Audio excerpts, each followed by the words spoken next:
Buenos días a todo el mundo, a todas y todos. Bueno, en primer lugar, felicitar por esta celebración, ¿no? por esta jornada de caminos públicos, que como se podéis imaginar, en mi caso, bueno, estoy aquí como, no lo sé, como representante político, pero llevo 27 años federado en la Federación Andaluza de Montañismo, con lo cual soy un practicante asiduo a las distintas disciplinas del ámbito de los deportes de montaña desde que tengo 14 años, desde que tengo 13 años. Quiero decir que me encuentro totalmente en sintonía y sensibilizado con las demandas que habitualmente expresamos sobre la práctica de nuestra disciplina, que son compartidas como deporte, pero también desde el punto de vista de otros usos sociales o recreativos, ¿no? Y agradecer la invitación para hablar de esta iniciativa. Como lo ha dicho Manolo en la presentación, yo he querido pedirle expresamente a José María Nazarre y a Pepo que se sentaran conmigo, porque estoy hablando de una ley, de una proposición de ley de senderos que no se entendería si ellos no estuvieran en la mesa. Quiero hacerlos partícipes porque la implicación y digamos, la voluntad por parte de la Federación Andaluza de Montañismo y el apoyo técnico y la redacción como padre, en este caso, por parte de José María Nazarre, no la voy a ignorar y la quiero poner de manifiesto, además reconocerla por la parte positiva, ¿no? Yo voy a plantear la exposición en el menor tiempo que pueda, pero no centrándome en el contenido expreso de la ley, sino centrándome en algunos aspectos técnicos, pero sobre todo en el sentido práctico de por qué una ley de senderos, ¿vale? Entonces, la primera pregunta es ¿por qué surge esta ley? Bueno, pues todo el mundo, entiendo, que está presente aquí es consciente del valor económico, socioeconómico, ambiental, desde el punto de vista de la educación ambiental, territorial, que puede suscitar la puesta en valor de los senderos como uso público, como uso social. Yo creo que ahí no hace falta abundar, porque si estáis aquí, estoy convencido de que todo el mundo comparte esa idea.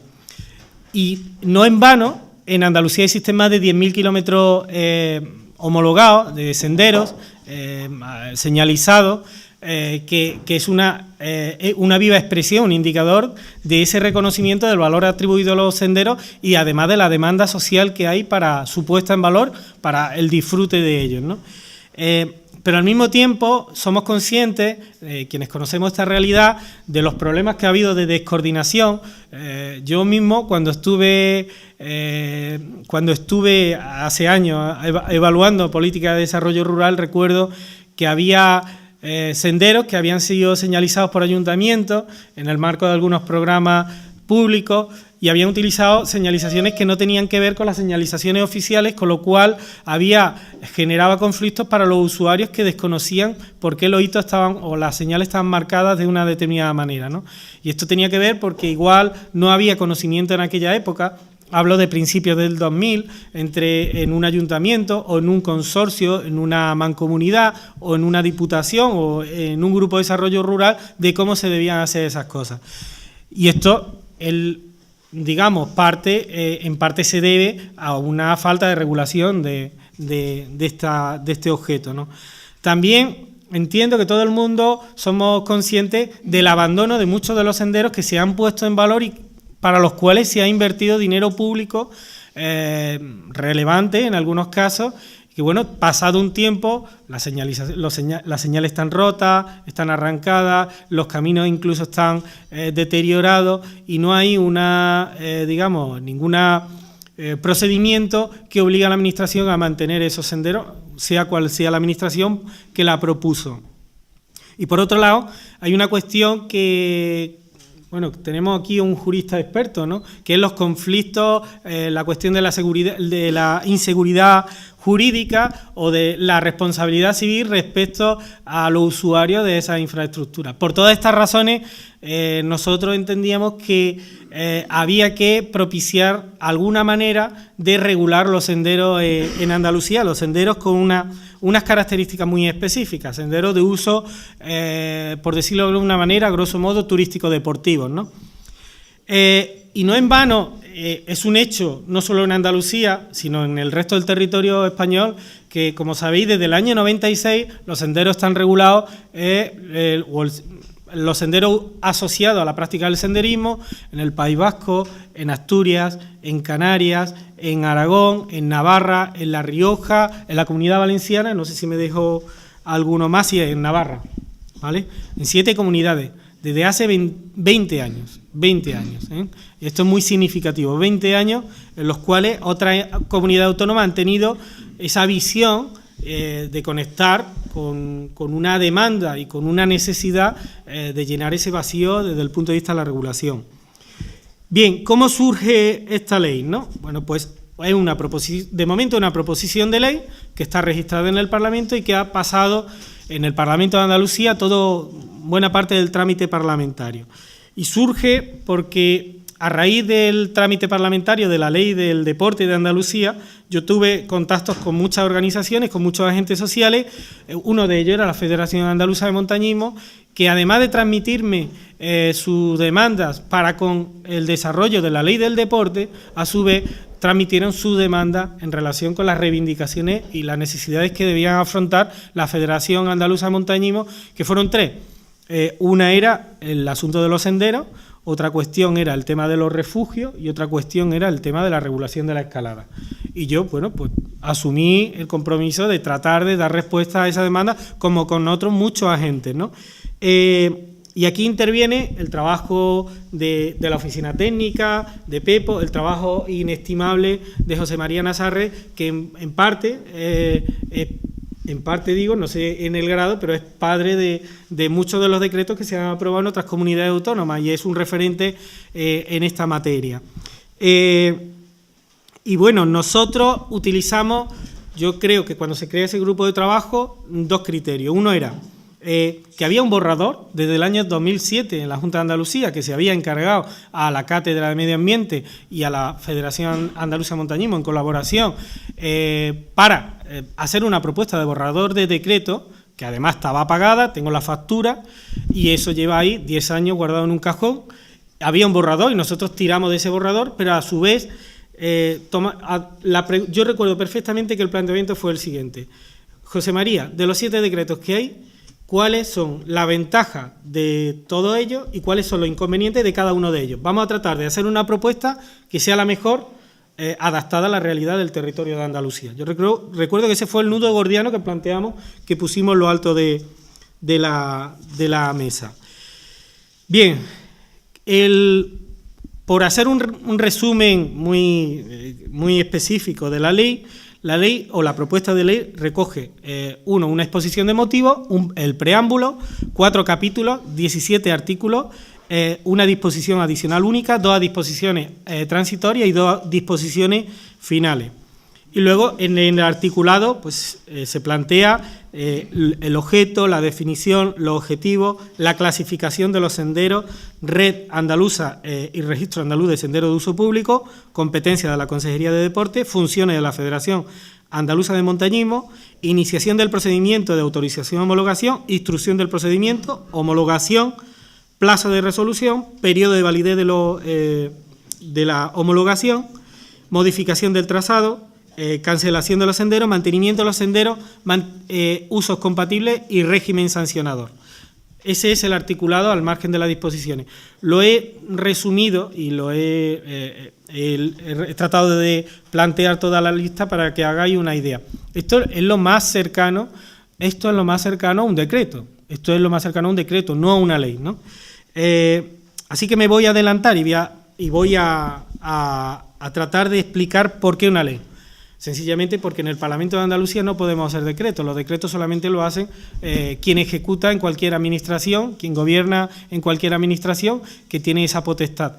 Yo, de hecho, presenté un decreto y el letrado mayor del Parlamento me dijo: hijo mío, tú no puedes hacer decretos, tú tienes que hacer una ley. Y digo, bueno, pues vamos a llevarlo vía ley, de lo cual me alegro hoy, ¿eh? Me alegro muchísimo. Me alegro porque por una cosa muy concreta, y esto es contundente, y después abundaré algo más. Una ley hay que cumplirla, un decreto no tiene por qué cumplirse. Es decir, el decreto existe, pero no tiene el valor que tiene una ley desde el punto de vista de la obligación de su cumplimiento. Y esto es muy importante porque, bueno, somos conscientes de muchos de los decretos que existen en nuestras administraciones y que al final no se cumplen. De hecho, a la hora de lidiar con algunos de los agentes que se han posicionado respecto a esta proposición de ley, me decían, ¿pero por qué no hace un decreto? ¿Por qué no proponéis un decreto? Es que yo veo esto como decreto, no como ley. Fundamentalmente las organizaciones agroganaderas, las organizaciones profesionales agrarias. ¿Por qué? Porque ellos pueden dar un toque al Ejecutivo y decir, esto nada, un decreto, ya negociaremos nosotros cómo se aplica, si no se aplica, en qué términos y según dónde. Entonces, con lo cual, me alegro por eso, porque hay que cumplirlo, ¿vale?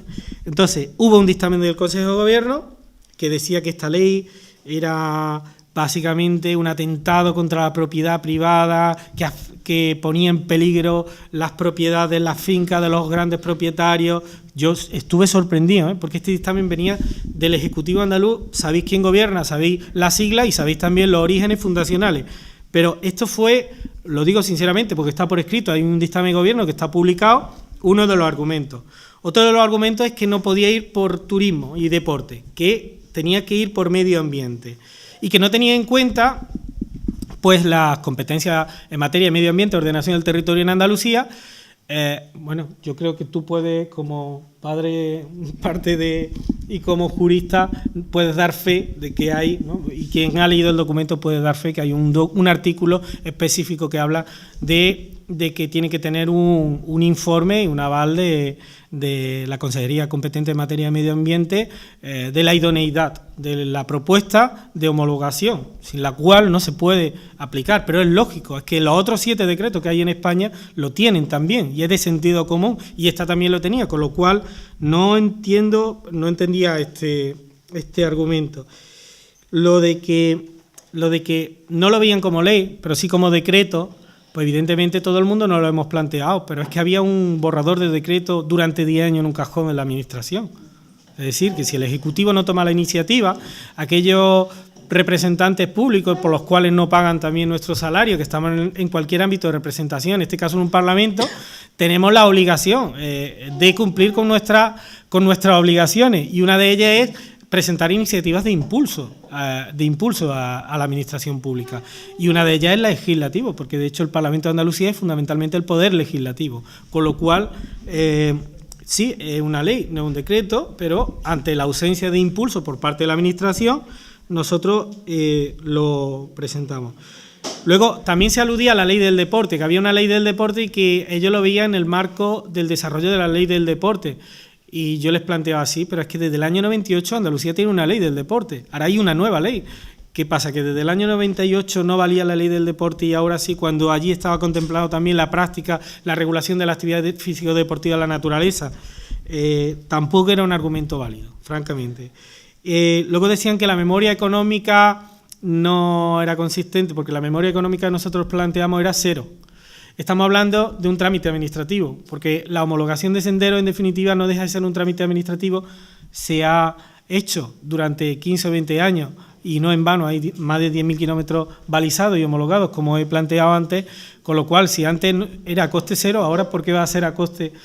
Es que hay que entender que aquí no estamos hablando de mantenimiento de los senderos, es decir, no supone el coste, porque eso lo abona el promotor y está recogido en la ley, que es el promotor el que tiene competencia y la responsabilidad de asumir los costes de la homologación, o sea, de la puesta en valor de un sendero y de la habilitación de un sendero para ello, ¿no? Y que se le daba mucho poder a la Federación Andaluza de Montañismo. Digo, pues como en el resto de los decretos, tiene la misma presencia, ni más ni menos. Es decir, 4 decretos lo ha sacado el Partido Popular, un decreto lo ha sacado gobierno del Partido Socialista, un decreto el gobierno de Coalición Canaria y otro decreto lo ha sacado el Partido Nacionalista Vasco. Y en todos coincidían que las federaciones territoriales de montañismo tenían un papel fundamental. Y os voy a explicar, es muy sencillo. La ley del deporte del 90 dice que las federaciones deportivas son entidades públicas con competencias delegadas. Es decir, entidades privadas con competencias públicas delegadas. Perdón. Entonces, si las federaciones deportivas son entidades privadas con competencias públicas delegadas, y la Administración delega sobre las administraciones, sobre estas federaciones, todas las competencias que dice que son las que están establecidas en sus estatutos, no queda otra manera de plasmarlo más que esta, que la Federación Andaluza de Montañismo tiene su papel. Los partidos, sin embargo, sí la apoyaban. Es decir, incluso el grupo, los representantes del Partido Socialista, la comisión, estaban a favor de apoyar esta proposición de ley, pero decían, mira, nos tenemos que acoger a la disciplina de partido. No estamos conformes con nuestra disciplina de partido, pero la posición es una posición de intereses de partido, no de criterios técnicos ni de razonamiento de otra índole. Y lo digo así porque yo no sé hablar de otra manera, la verdad. Creo que hay que ser claro con las cosas. Entonces hubo un debate para la consideración, para el trámite parlamentario, en el cual votaron a favor el grupo proponente, en este caso Podemos, el Partido Popular, Ciudadanos, Izquierda Unida, o sea, todos esos grupos, y el voto contrario del Partido Socialista. Incluso, vamos, yo hablando con diputados de ellos que habían pedido expresamente a su partido que lo apoyaran, pues ellos reconocían que el dictamen del Consejo de Gobierno pues no era un dictamen, vamos a llamarlo, no era un dictamen de verdad. Luego había un proceso de comparecencia de actores, de agentes sociales, en el que ha ido una veintena de agentes sociales, Federación Española de Montañismo, Federación Andaluza de Montañismo, incluso la ERA, luego ha estado incluso la Plataforma Ibérica de Caminos Públicos, ha podido estar la Asociación Andaluza de Vías Verdes, la Asociación Andaluza del Camino de Santiago, han estado la Asociación incluso de Registradores de la Propiedad, ha estado el representante del Parque Nacional de Sierra Nevada, ha estado ASAJA, ha estado COAG, ha estado UPA, ha estado Ecologistas de Nación y ha habido algún otro actor, ¿no? Federación de Casa, fundamental.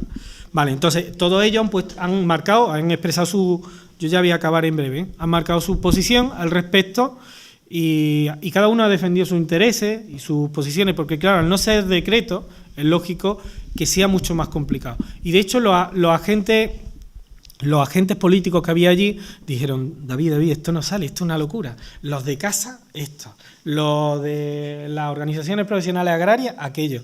Los ecologistas, aquello. Y les dije, mira, bienvenido al mundo real. Es decir, que todos los agentes tienen una perspectiva acerca de las cosas y tienen una posición acerca de las cosas, y quienes conocemos el mundo rural y el mundo agrario y el mundo de los espacios naturales protegidos, en mi caso además que hice mi tesis doctoral sobre los conflictos entre nuevos actores, viejos actores y entre actores tradicionales, modernos y postmodernos en los espacios naturales protegidos, los conflictos asociados a los deportes de naturaleza, pues conocemos mucho mejor esa realidad. Digo, bienvenido al mundo real. Esto se trata de buscar consenso.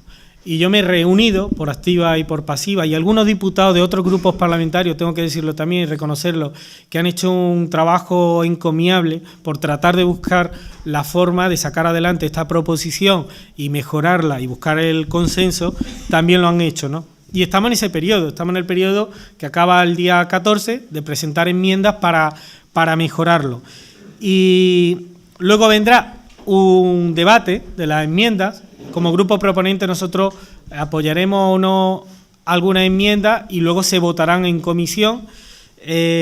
Vendrá el dictamen final de la ley y habrá un debate final. Y bueno, pues una vez que salga adelante, que parece ser que sí, yo las conversaciones que he tenido en esta semana pasada con el Grupo Socialista es que lo van a apoyar, lo que me han dicho a mí, que lo van a apoyar, claro, muy condicionado por su posición, pero parece que hay voluntad política para que salga por unanimidad, lo cual es muy bonito en política, ¿eh? Pues luego sería, si sale, pues que si prospera, que se publique en Boja y ya está. Y quiero comentar lo último en relación a la enmienda. A ver, las organizaciones agrarias lo que le interesaba es primero verse reflejada en la ley y luego sentir que sus intereses están garantizados. Y entonces, ¿cómo lo hemos hecho?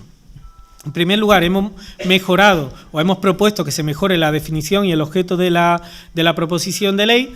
En segundo lugar, hemos planteado que en el trámite parlamentario para los informes de idoneidad, además de pasar por la Consejería de Medio Ambiente, pase también por la Consejería de Agricultura, que vea que no colisiona con aspectos relacionados con las vías pecuarias o con otras cuestiones, pero que pase por la Consejería de Agricultura. Y en el tercer lugar, en la disposición adicional primera, me parece recordar, donde se indica que se creará una comisión mixta de senderos, no sé si era esa disposición, de senderos en Andalucía, que también esté representada las organizaciones profesionales agrarias. Con lo cual, ellos sienten que así se va a ver mejor representada su interés. Con la Federación Andaluza de Caza le pasaba exactamente igual, que querían verse, es decir, que un sendero pues recoja otros usos sociales, entre otros el tránsito de cazadores o el tránsito de personas que hacen de custodia, de guardia y custodia de parcelas, de propiedades o de lo que sea, pues que pasan por allí, ¿no? Y sobre todo pedían en un artículo que es sobre compatibilidades lo siguiente. Si yo entiendo la idea que pueden tener ahora mismo muchas personas en la cabeza, porque yo la tenía también. El problema es que cuando se elabora una ley, pues igual que, lo voy a utilizar una expresión, pero no quiero que la entendáis en el sentido estricto del término. Al igual que hay lobbies que defienden sus intereses, hay organizaciones que expresan sus sensibilidades y que quieren velar porque se cumplan también sus intereses o que la aplicación de una ley no vaya en contra o no genere ninguna duda sobre los intereses de esas organizaciones. Entonces hay un punto que ellos sí que incidían especialmente, la Federación Andaluza de Caza, que se reconozca pues que hay cotos, que una vez al año, donde hay monterías, y bueno, pues que se respeten unas señalizaciones de indicación a través de un sistema de información que anuncien que hay una montería ese día ahí y bueno, pues que se respete de alguna manera. Luego, la Asociación Andaluza Amigos del Camino de Santiago, la Asociación Andaluza de Amigos de las Vías Verdes, no sé si amigos de la Vía Verde, de la Vía Verde, pues ellos también querían verse reconocidos. La señalización en aquellos senderos que coincidan, por ejemplo, la señal de los caminos de Santiago, pues que se reconozca que, además de las señas y de las señalizaciones de senderos oficiales, pues que también coincidirán en algunos casos con su señalética, ¿no? Y además querían estar presentes en esa comisión mixta de senderos. La Federación Española de Montaña, la FEDME, la andaluza y la ERA, pues también han hecho aportaciones que, a pesar de haber contribuido al trabajo, ellos también han llevado a cabo un proceso de reflexión posterior, ¿no? Que creo que mejoran también sustantivamente la propuesta. Por último, la plataforma Desalambrar, la plataforma ibérica de caminos públicos, que estuvo presente entre los comparecientes, nos hizo algunas aportaciones y una de ellas fue que se pidiera a los ayuntamientos que reconocieran el carácter público de los caminos, que es una forma de abrir el debate y además de abrir la posibilidad al futuro reconocimiento de los caminos públicos y a la incorporación como procedimiento habitual en los ayuntamientos, fundamentalmente, del reconocimiento de los caminos públicos. Y la vamos a incorporarla, además de otras posibles incorporaciones. Y esto es, grosso modo, explicar la justificación de esta proposición de ley, explicar cómo surge, cómo se desarrolla, explicar qué implica esto en el ámbito parlamentario y explicar también el trabajo que supone. Y yo tengo que decirlo, por dar una impresión más, yo estoy muy enormemente feliz de haber podido participar y compartir este proyecto, más allá de que para mí es lo más irrelevante del ámbito de la política y demás, porque alguien que viene del mundo de la práctica del deporte, en el medio natural, desde niño, que además pues está vinculado a la Federación de Montaña, que tiene el Consejo Asesor de la FEDME también, que me he dedicado a escribir sobre eso, que he hecho una tesis doctoral sobre eso, estar en el ámbito de un parlamento y poder influir para que se reconozcan derechos que mucha ciudadanía comparte y que además sabemos que son buenos, que aportan, que no quitan, pues es una enorme satisfacción, lo digo sinceramente. O sea, luchar por aquello en lo que cree verdaderamente y aquello que siente verdaderamente, pues algo placentero en la ingratitud de la política, ¿no? Entonces, bueno, pues con esto me quedo y a ver, creo que han sido 20 minutos así. Así que bien, hay por delante otros 30 y tantos minutos para el debate y os animo a que cualquier duda que tengáis, cualquier pregunta, cualquier inquietud, cualquier manifestación relacionada con posibles enmiendas que todavía se pueden presentar, que esté abierta, lo abro también al caso de, o sea, a las otras dos personas que están aquí, por si quieren aportar algo, porque creo que tienen mucho que aportar y con esto...